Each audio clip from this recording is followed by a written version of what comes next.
جب وہ دورے کرتے تھے ان کا بھی ایک وقت تھا جب حکومت بھی کانپ رہی تھی ان کی زبان سے نکلنے والے الفاظ اور ہزاروں کے مجمع میں ان کا اثر دیکھ کر. اور اس زمانے میں حکومت ایک ڈکٹیٹرشپ کی طرح تھی. لیڈی پرائم منسٹر ان کی طرف سے سنا گیا کہ کہا گیا میاں سید میاں آپ راجیہ سبھا کی کرسی لے لیجیے, آپ بھی پارلیمنٹ کے ممبر بن جائیے. تو آپ سید میاں رحمت اللہ علیہ نے فرمایا تھا جس کے پاس آیت الکرسی ہو اسے تیری کرسی کی ضرورت نہیں.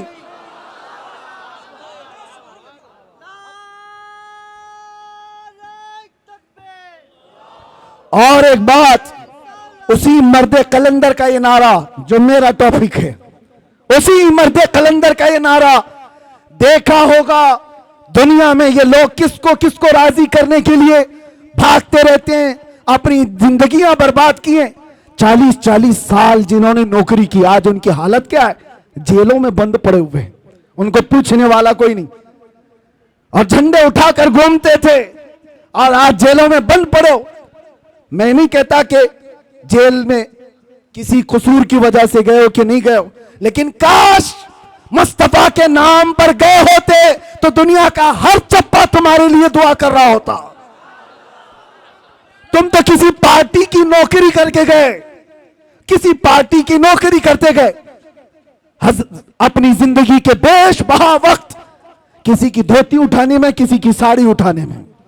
ان کا حال یہی ہے, ان کے ساتھ بیٹھا ان کو راضی کیا, ان کے ساتھ بیٹھا ان کو راضی کیا, الیکشن میں اس کی سیٹ زیادہ آ گئی در بدل لیا. یہ سب کرنے والوں کے انجام کیا ہوتے. اسی لیے سید میاں کا یہ نعرہ سنو, یہ سارے حالات دیکھ کر مارے رام متحرہ کے مرد قلندر کا یہ نعرہ تھا, کسی کی جے وجے کیوں پکاریں, کیا غرض ہم کو, ہمیں کافی ہے سید اپنا نعرہ یا رسول اللہ.